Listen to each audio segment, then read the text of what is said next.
6. So last night was pretty wild. I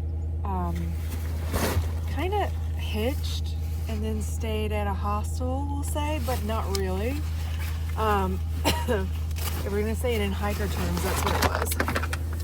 But I met some folks 2 nights or I guess yesterday morning at Toxaway, and I think I talked about them. They're the ones that I got to chatting with, and she's done the Triple Crown, and I was late getting out of camp because I was just fascinated talking to them. Well, Harper and Hurricane,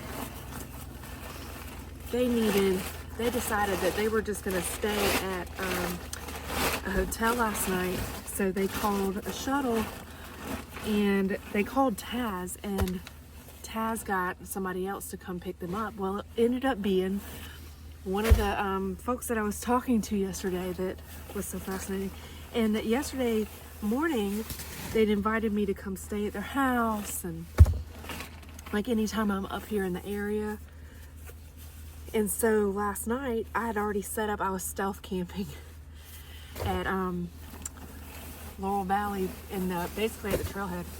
And Hover was saying there's a flat spot right behind the trail sun. So I get there and I'm like stealth because I'm just exhausted. And I get there and I set up and everything, and then this truck pulls up. And I thought it was Taz, but it wasn't. And dude comes out and he's like, "Hey, is it just you?"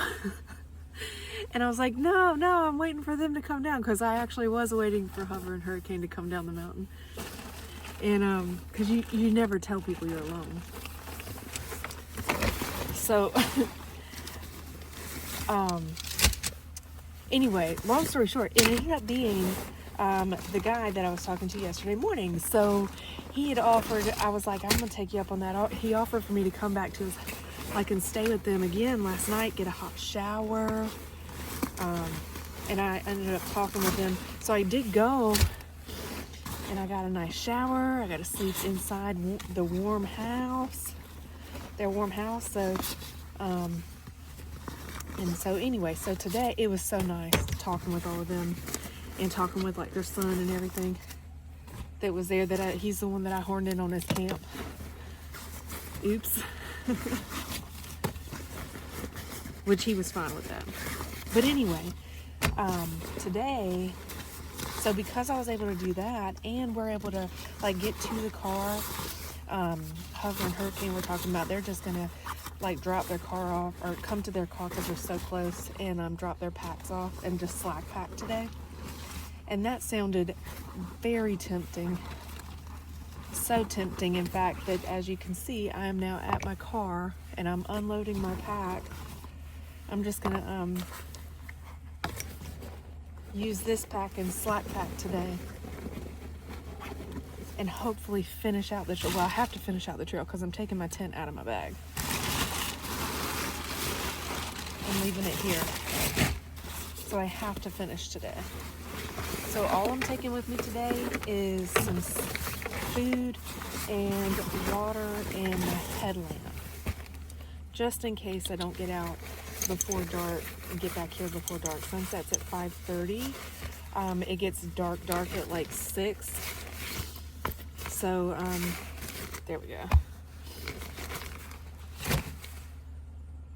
Okay, so I'm gonna take my headlamp, some food,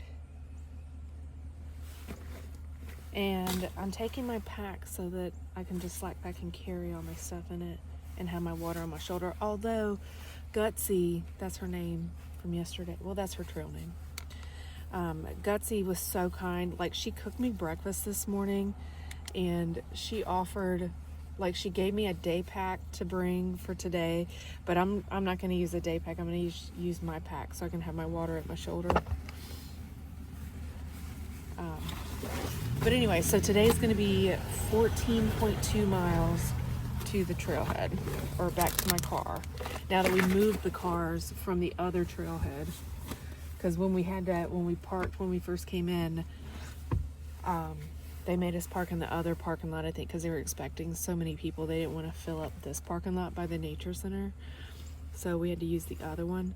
And then, so we were gonna have to come here to finish the trail and then hike back to the car. So now we got the cars moved and got everything out. So very exciting. All right, I got water, I got snacks, and I'm ready to go. We're Odometer, that's his trail name. Odometer is dropping us right back off where we left last night. I think he's ready to go, which means I'm ready to go. See you on trail. All right, on trail, day 6, 14.2 to Table Rock. I realized on the way over here that I forgot my trekking poles in my car. So I'll have to do this 14 miles with no poles. And it is straight up, right out of the valley. Wish me luck. I just passed Chimney Top Campsite and didn't even realize I had gotten that far yet. And I'm also like searching for a good stick. Look at that cave. Wait, let's zoom out a little. To use as a trekking pole since I left mine in the car. I've yet to find a good one. So I am struggling a little on the uphills without those poles. But it's not terrible. Legs are still fresh right now.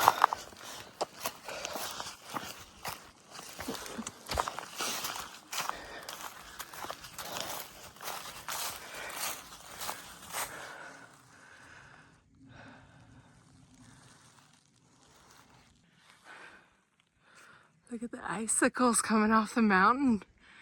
It's chilly out here. And that over there is Caesar's Head. I just looked at Peak Finder to see. So cool, because you can see from the Caesar's Head overlook, you can see Table Rock. Oh boy.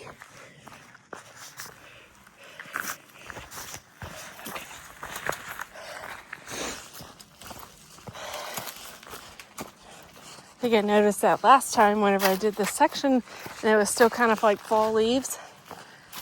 And now you can see it even better without the fall leaves. So cool.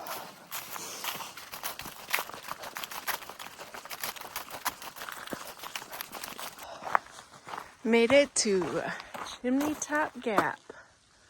Oh yeah. Oh, I gotta say, I'm enjoying slackpacking this section. This ain't bad at all. I'm gonna see if my cache is still here and get batteries for my headlamp just in case I need them. Looks like it's still here.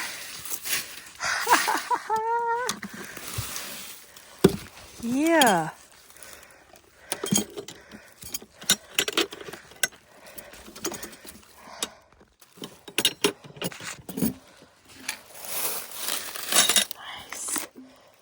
I don't even need all that.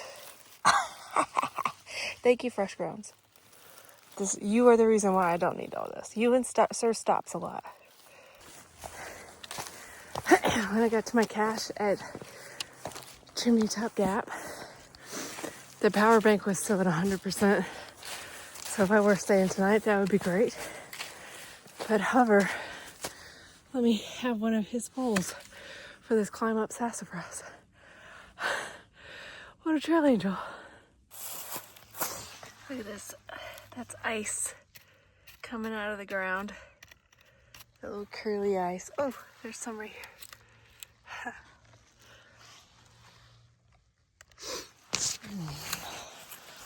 I must be getting close because I'm starting to hear road noise.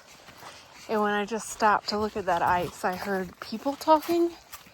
I know I've got a very steep climb to get to the top. but it's getting close. And I'm gonna stop up there for a little snack.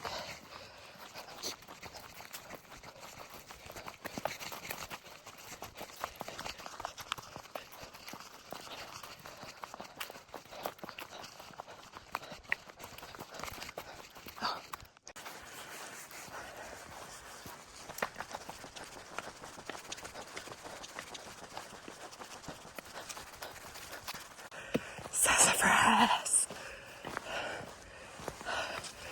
Oh, sassy. She was real sassy today.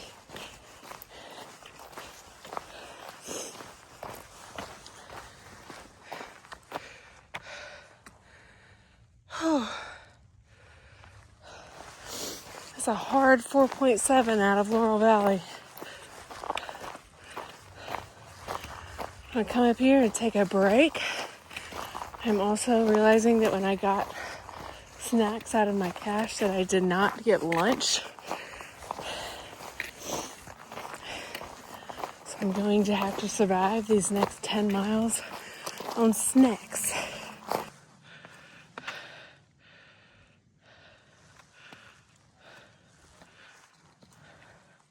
Yay, there's Hover and Hurricane coming up.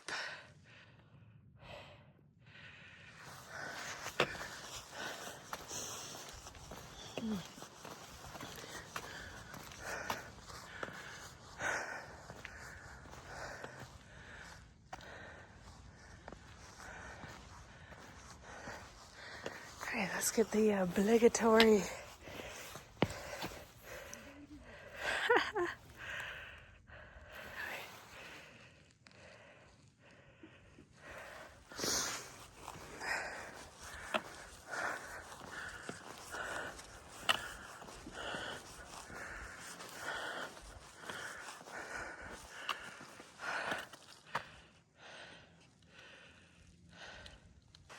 Table Rock 9.7.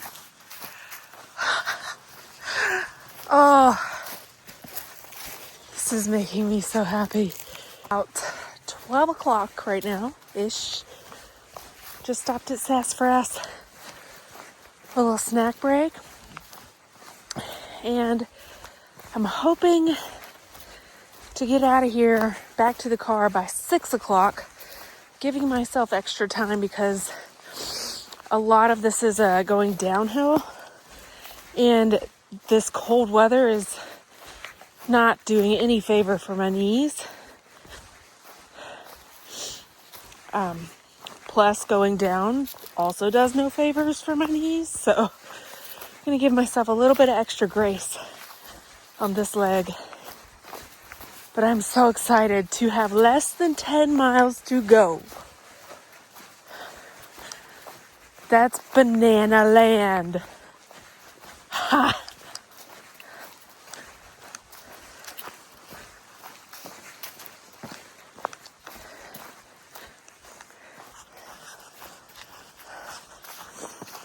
Alright. That's where you can get to the Palmetto Trail. That way. We'll not be doing that. Onwards to Table Rock.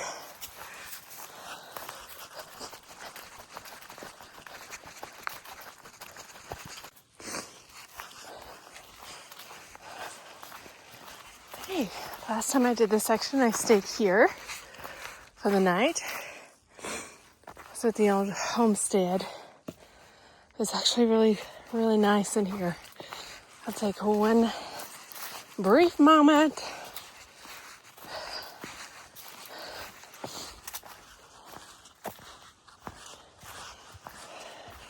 Check it. Recliners around a fire pit.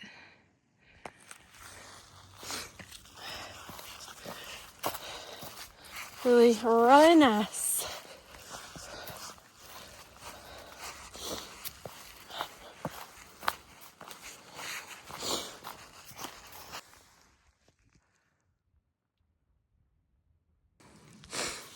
I think that is Drawbar Cliffs. And if so, I've got to climb that.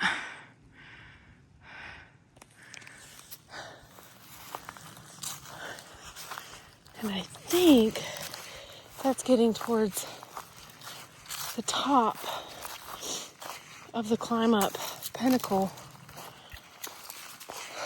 So if that is Drawbar Cliffs, then that will be within the Table Rock State Park boundary.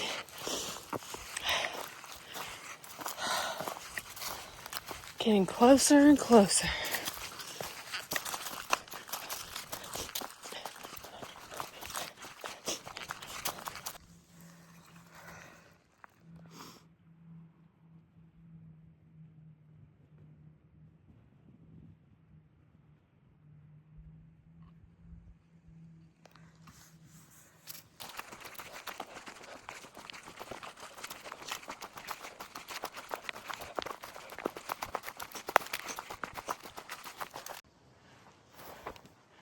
Just came up through that. Gotta go up there. Look at this.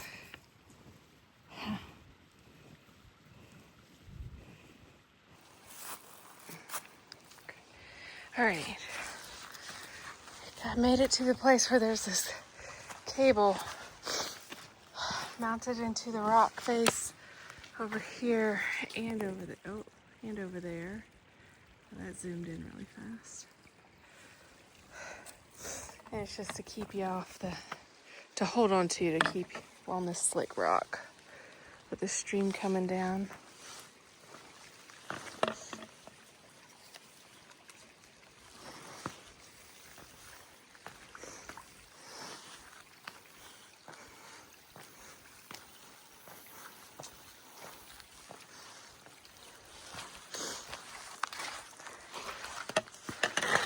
Oh. More stairs.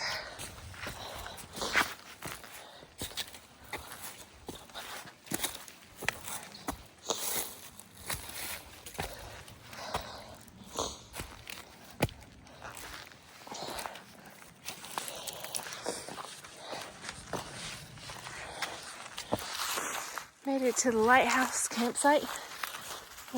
Sit down on these nice benches for a minute. My knees. Oh, they're screaming. Oh. This incline is officially the start of the last biggest climb of this trip. The climb up pinnacle. It's gonna get real steep here in a minute.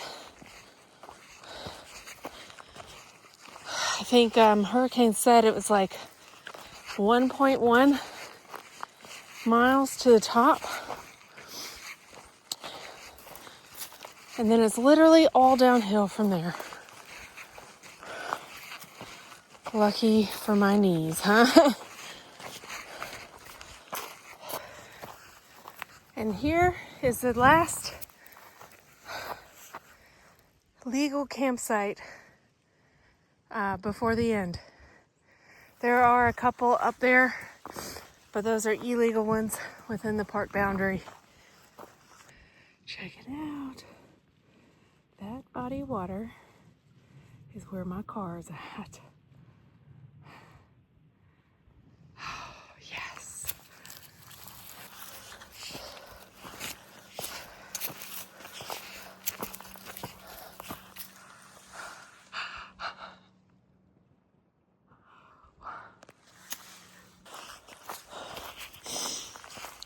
Oh, made it to the yellow freaking blazes. Oh.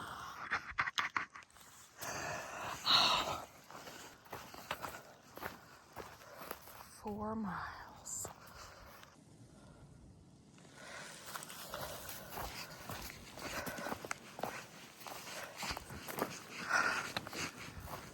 Wow.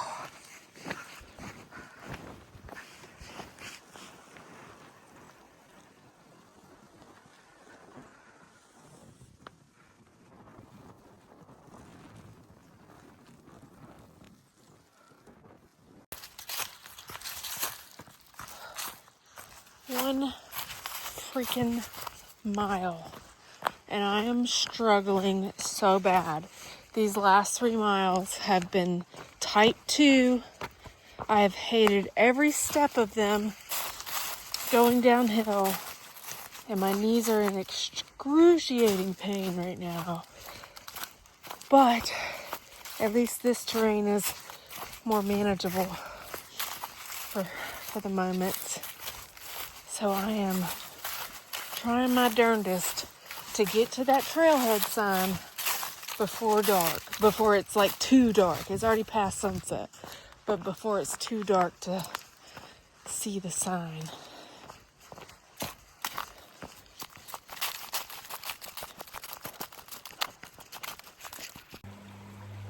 I did not make it out before it got too dark. Now I'm doing this rock hop in the dark. But since I didn't make it out before dark, I did slow my pace a little to help my knees. Oh.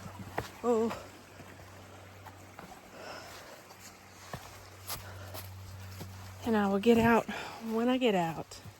I think I might still possibly meet my 6 o'clock goal, but I'm not 100% sure because I haven't looked at the clock in a little bit.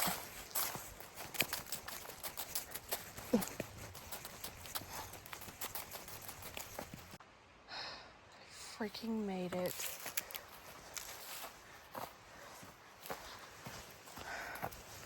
Nature Center is still being renovated, so I gotta do this reroute.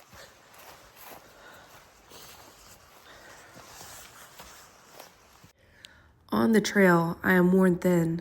My body aches in the small, familiar ways, and each morning asks the same hard question again.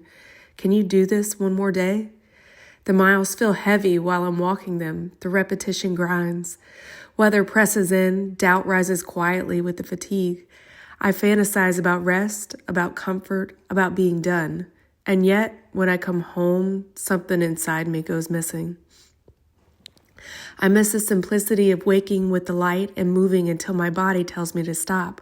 I miss how my only real task was forward motion, step after step, hunger earned honestly, sleep falling like a gift. I miss the way my thoughts quieted because the land demanded my attention. Roots, rocks, weather, breath. Out there, life asks less of my mind and more of my presence. I miss the belonging to a rhythm older than schedules, where days were measured in miles and sunsets instead of obligations. I miss being known, not by name or resume, but by movement, by endurance, by shared silence with others who understood why this mattered even when it hurt. At home, my body recovers, but my spirit feels untethered.